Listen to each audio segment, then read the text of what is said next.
can't really record Evolve games right now.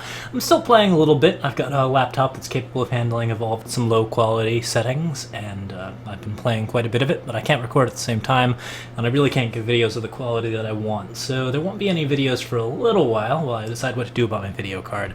That might be either replacing it, or upgrading to a newer model, or waiting a little bit and seeing what the new architecture, the Pascal architecture, has to offer. I'm not sure if they're going to release anything along those lines until mid-2016 though, so I'll probably just end up getting a slightly higher quality graphics card later on.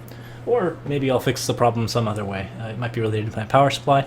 In any case, what I wanted to do tonight, just to have a little something to record and put up for you guys, is I wanted to talk a little bit about corporations and factions in Evolve. And this is something that I've spent a little bit of time researching, and in fact I have some good news for you. The Evolve Wiki, I have been granted some admin privileges on it, and I've also basically just done a lot of work in sort of establishing some basic pages, getting accurate stats up.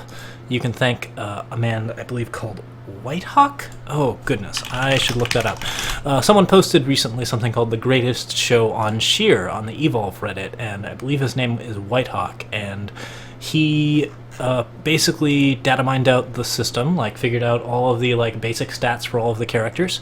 This is stuff that like essentially the devs have said that they're fine with having out there, but they just never seem to have the time to put it up. They put up some Assault stats a while ago, and I verified that the stats from the Greatest Show on Sheer post match that.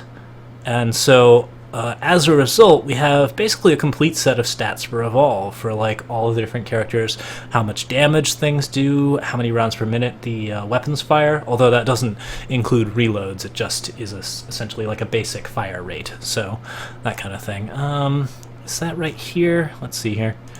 And I just wanted to correctly source the author, so I'm just going to go ahead and... Yes, his name is Whitehawk with an E, so you guys have him to thank for that. But yes, I've gotten access to the wiki, and basically any major character now has, in addition to like, I've templated it out so that there's not a lot of bad information there, and also we set it up so that essentially you now have detailed stats for each weapon. So if you want to go check out the Evolve Wiki, you can go ahead and do that. I still think that his name is misspelled and it's Alexei, Alexei, but I'll have to verify that before I make any changes. In any case, so what I wanted to talk about today was just sort of the factions of Evolve and sort of the grander story at hand here. We all know that there's something up with the monsters, and it's something that hasn't been revealed yet, so it's kind of an interesting thing that we can explore. We know, for example, that they always go for the Patterson devices, that the monster's objective is not actually to kill the hunters or really even direct Sheer all that much, but mainly to destroy Patterson devices, which are the power relays. The evacuation ship contains a Patterson drive, and so like a lot of that technology, a lot of like that sort of larger story is something that's going to be of interest, I think, over time, and something that might be discussed in a lot more frequency with the release of Call-Out. I'm going to move my mic back a little bit. That looks like it might be a little too high. That sound. Yeah, okay, that looks right. Yeah, I think that's correct. Okay, yeah, so let's talk about sort of the world of Evolve. You can sort of divide the galaxy as it currently stands. Evolve takes place about 300 years in the future. There's an exact date. I don't know it by hand, but essentially it's been several centuries. We've massively developed. We've colonized many, many worlds outside of the galaxy because we've developed faster than light travel through something called the Patterson equation, which is essentially just an equation that we don't really understand, but defines how faster than light travel works, how we do things like anti-gravity, the force fields behind the mobile arenas, the power generation behind the power relays. All of this stuff is Patterson technology, and it's in the same sense that we understand gravity, but we don't necessarily understand like why. Essentially it is just a scientific equation where we plug it in, we know it works. We know from experimentation that it works. We don't necessarily know why or how. And that's fairly relevant because obviously the monsters are very concerned with Patterson tech, so maybe they know more than we do on that front. Okay, where was I? But yes, you can divide the... So we have this large, expansive galaxy, like the universe is sort of at our fingertips. And as a result, it's kind of been divided into three separate factions. On the outer end of the galaxy, like basically just stretching out as far as we can, we have the far arm, which is dictated by several corporations. Like, for the most part, it's under rule of what you would call corporate feudalism, or at least what Matthew Colville, the head writer, calls corporate feudalism. And so larger companies go out, they colonize these planets, they essentially lay claim to their resources and develop and build out from there. And there are many different companies. There are the big five, which I'll get to in a moment. And yeah, these guys sort of like run the Wild West of the universe. So this is where like a lot of the more rough and tumble characters come from.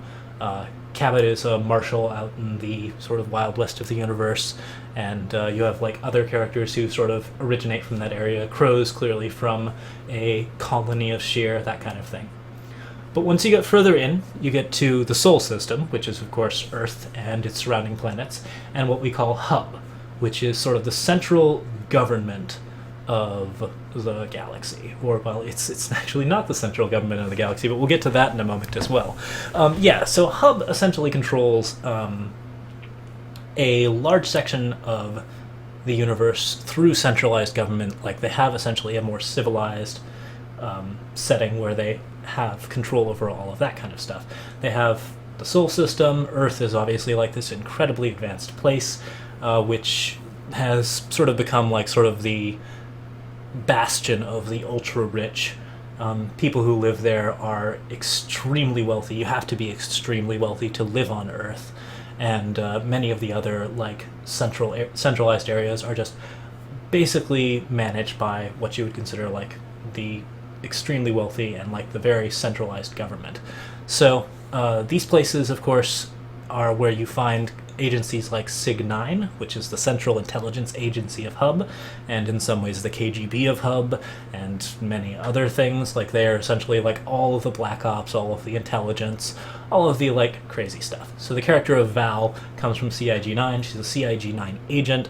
She tells Cabot this when she joins up with him, and that's kind of a relevant and important aspect of the world.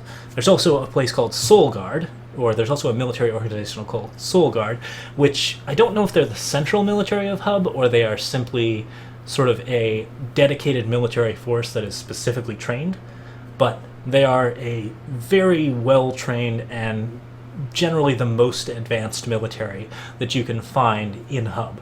And Parnell was, I believe, originally a member of Sol Guard. So yeah, you have a lot of characters originating from Hub. The other thing that happens with Hub is that Hub also slowly expands into the Far Arm. While corporations control various aspects of the Far Arm, since this place is not really largely governed, sometimes Hub annexes certain planets.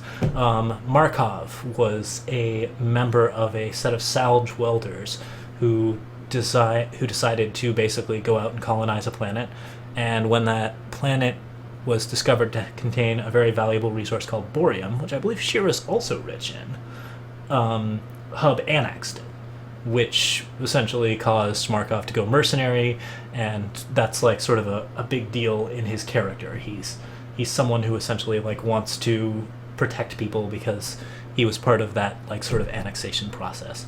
You also have the Basilisk Nebula and another Far Arm war there, which is the Mutagen Wars, where Slim came from, where Lazarus and Hyde fought. And we can talk about that a little bit as well. So, like, Matthew Colville is on the record as stating that the Mutagen Wars are similar to some other wars in that they're started for economic reasons, but the justification for it is often given as independence. Like, the Basilisk Nebula already had a free, independent government, essentially, but the foot soldiers like Slim were essentially convinced that they were fighting for their independence as opposed to protect the economic interests of the corporations that controlled that nebula, which is sort of like a really sad aspect of Slim's story. And yeah, but essentially, so what happens there is that you have a corporation trying to protect its interests, trying to protect its resources, starts this large war based on essentially the technology they developed, which allows for extremely long life. And I believe this is the Regenerus technology. I could be incorrect about that, but I'm pretty sure that it's the Salveron Regenerus technology. And so this leads to the creation of the mutagen soldiers, the basilisk soldiers.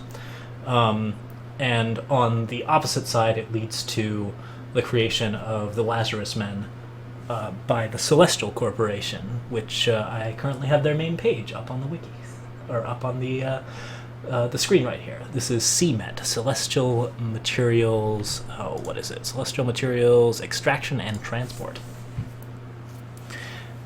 And yeah, so like you have this essentially a war between Hub, fueled by these corporations once again. Many of these corporations that control areas outside of the Far Arm are in fact based on Earth, or they have headquarters on Earth. But at the same time, since they're huge corporations, they're more concerned about their own economic interests than those of the government of Hub.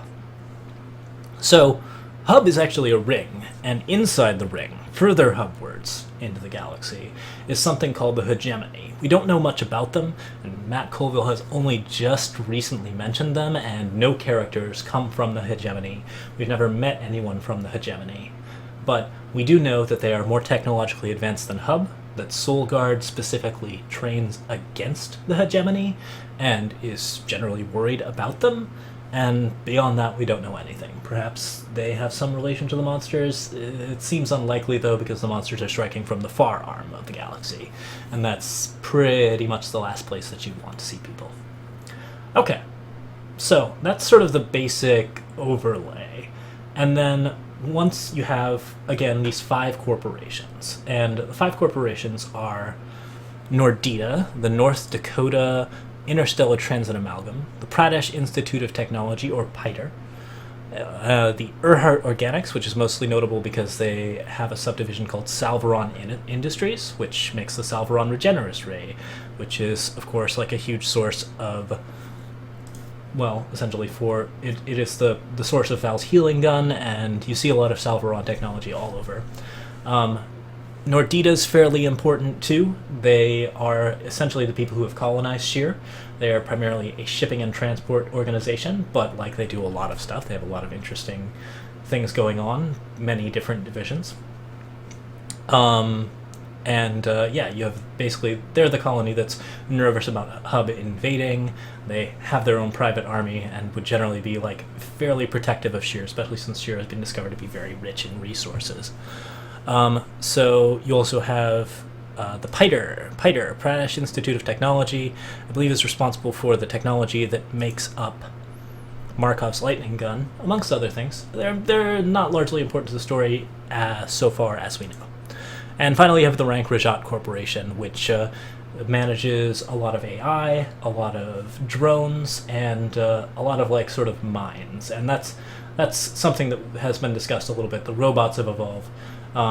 Matt Colville listed a hierarchy of drones, which essentially consists of first the M-class, or mute drones, which are just drones that just go out and do stuff. So like, I believe as an example of that kind of thing, you would see the drones that you get in evacuation that just basically like wreck the monster space if you get a hold of them. Those are M-class drones. You have VOC-class drones, which are capable of speech, but are not really self-aware. They can't learn. They can't do anything of that kind. Emmett is a VOC-class drone, although Jack sometimes describes him as a mix between a VOC and a super VOC, because he has a second, similarly VOC-class drone, which is a commando drone corps. Then you have the Super Vox, which are slightly more intelligent, can learn a little bit, but are still not considered sentient, and are basically just designed to manage all of the Vox-class drones. And finally you have the Minds, which are people, and that would be Bucket in particular. Bucket is a Rank Rajat mind. So that company obviously has their fingers in a lot of the AI that happens in Evolve. And then finally we have CMET, which is the Celestial Materials Extraction and Transportation. Extraction and Transport. Yes, anyways, Celestial. Celestial Corporation is probably the biggest of the big 5 companies. They are noted as having over 8 duodecillion customers. Yes, more than 8 duodecillions of customers, which, if you were to put that as a number, would look like this. It's an 8 and then 39 zeros. Yeah, so they're really huge. They've existed pretty much since space travel became a thing, and pretty much compromise a huge portion of the richest and wealthiest of governments. They're pretty heavily entwined with Hub. Their technology helped Hub win the war against the Basilisk Nebula, specifically their development of the Lazarus device and the Lazarus Men. They do a lot of interesting things, but of course one of the main things that we see CMET in is the cmet.link page, which we got from the end credits of Evolve. Since CMET manages telecommunications and basically has a telecommunications network that covers most of the known universe as far as I can tell, these guys are the people that you send transmissions through. And one of the transmissions is the one that we find at the end credits of Evolve. It's an encoded sequence, and it essentially says that the Akhenaton station, which is a CMET HQ, has been under attack by a spontaneously generated hostile entity, which either means the monsters themselves are spontaneously generated, or it means that we're talking about the host, which is a monster that is considered canon, but is not going to be created in Evolve anytime soon, because AI-controlled monsters are a giant pain in the ass, and nobody wants to play against them. Yeah, so from that, we got the CMET link, which leads us to www.cmet.link, which leads us to this lovely page, which describes all of the things that CMET does, how they have currently started production on Sheer, even though Sheer is a Nordita colony, and yeah, like basically all of that stuff. So that's Celestial Materials. We know that they're sort of the bad guys in this scenario, mainly because they ally with Hub against the Basilisk Nebula, and we're kind of rooting for those guys, even though they're largely being tricked. But yeah, they're a giga corporation, and all of these corporations are considered giga corporations. They have their fingers in just about everything. They're absolutely enormous, and they comprise most of the known galaxy. So knowing about CMET is fairly important, because this page obviously has something to do with upcoming content, and it has been confirmed to have something to do with upcoming content. It's very likely going to be somehow related to the fifth support, who everyone thinks thus far is named Kala Sastry. We are not actually certain of that, and I'm not sure that there has been any confirmation that Kala is a character. So yeah, those are the factions of Evolve. You have Nordita, CMET, Piter, and the other two corporations, Earhart and, I'd have to look at the last one. I wrote them all down for you, though. Rank Rajat. And then you have all of those based in Hub and the Far Arm, with the hegemony sort of on the inside, being suspicious and completely unknowable. And then finally, outside the Far Arm, or possibly completely outside of space itself, you have the monsters, which are in some way possibly coming from Cherenkov space, question mark. If I didn't explain Cherenkov space is another thing that happens with the Patterson equations when you are using them to go at faster than light travel. Let me start this again. I think I sort of devolved into gibberish at that point. So we have the Patterson equations, which are the weird unknowable things that allow us to have faster than light travel. And faster than light travel involves traveling through Cherenkov space, which does include relativistic travel. So there are some rules there where the faster you are going, time moves differently for you than other people. You can go at extremely fast speeds and end up many years or many months later to the party than somebody else might. One of the specific examples given of this is the character of Sunny was a pilot for Parnell and Abe, and was considered to have died during a mission in which they essentially had an interaction with Soul Guard and one of Soul Guard's new ships. That ship almost exploded, the crew went in to save it, and then the ship did explode, And Sunny got out alive, but Parnell and Abe were not aware of this. Sunny traveled through Cherenkov space and ended up on Sheer, but Parnell and Abe lived for about a year in the process. Parnell took up heavy drinking, and he joined up with Cabot. He also ends up on Sheer, but for Sunny it's the course of about 3 weeks. For Parnell and Abe, it's something like 2 years. So yeah, you have this sort of interesting thing about relativistic time travel that's pretty complicated, which is why it's not talked about quite as much in the game, because it's sort of not something that you can cover over the course of a dropship conversation or two. Yeah. So, anyways, Parnell and Abe and all of those people go through Cherenkov space, and basically everyone travels through Cherenkov space. The Lorian travels through Cherenkov space, but it requires a Patterson drive. I believe the Lorian hitches a ride with somebody, and that ride is now gone, so their current objective, following the successful evacuation of Sheer, or unsuccessful, however you would view it, is to recover a Patterson drive and get out of there, which is a problem because the monsters are trying to destroy all the Patterson drives. Which leads me back to the monsters. We know that the monsters, or Kyra believes that the monsters travel through Cherenkov space, and as such, they probably use those eggs to protect themselves, or to essentially just send their biological material and then hatch themselves. The eggs are not eggs, or at least that much we have established. They somehow hatch Goliath, but there isn't a Goliath inside until pretty much the moment the egg starts to hatch. We know that the Wraith definitely has some extra-dimensional qualities, does a lot of the warping. If we see each of the monsters as serving some specific function, then the Wraith might be a gateway or something like that. This is all speculation. Pretty much everything regarding the monsters is speculation, because the monsters are generally designed to be unknowable. Their motivations are not clear, and may not be made clear anytime soon. Maybe they'll be made clear in Evolve 2, maybe they'll be made clear at the end of the Natural Evolve storyline. But yes, so we have the monsters traveling through Cherenkov space somehow, perhaps. In these eggs, somehow, perhaps.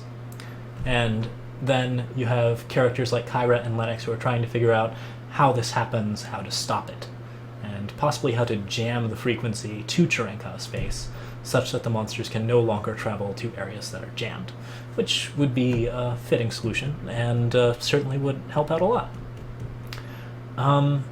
So yeah, you have the monsters, the Far Arm, Hub, and the Hegemony, and then the 5 corporations which sort of exist between the Far Arm and the Hegemony, or the Far Arm and the Hub.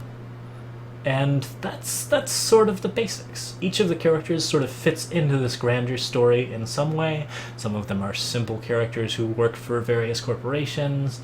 Some of them are refugees from wars or mercenaries after the war. You have characters who have participated in the Mutagen Wars. You have Crow, who is a surveyman for the Celestial Corporation, or at least I believe he's for Celestial Survey. He could be a surveyman for another one of the corporations. Yeah, all of the characters sort of have their basis in each of these planets' history, and are from various worlds on that planet. If you want to learn more, I've written up most of this in the Evolve Wiki, and I believe that it is actually in decent shape now. There's still some missing stuff. You're welcome to take a look at it and edit and all of that kind of stuff, but I hope this was somewhat informative. I realize it was just me talking for 20-25 minutes, but hopefully you guys enjoyed it, and hopefully I will be back soon with some more Evolve videos. If not, I might do some more talking stuff. I might do some tutorials, maybe try to combine some of my old footage, or get some of the old sound files so that I can talk about tracking and how to hear things, or what sounds you should be listening for, what things you should be looking for when tracking. I don't know, I've got a couple of ideas. If you guys have any ideas, feel free to share them. And if not, I will see you next time. I've got to go, and this was a lot of fun. I will try doing it again sometime. Alright, see you guys later.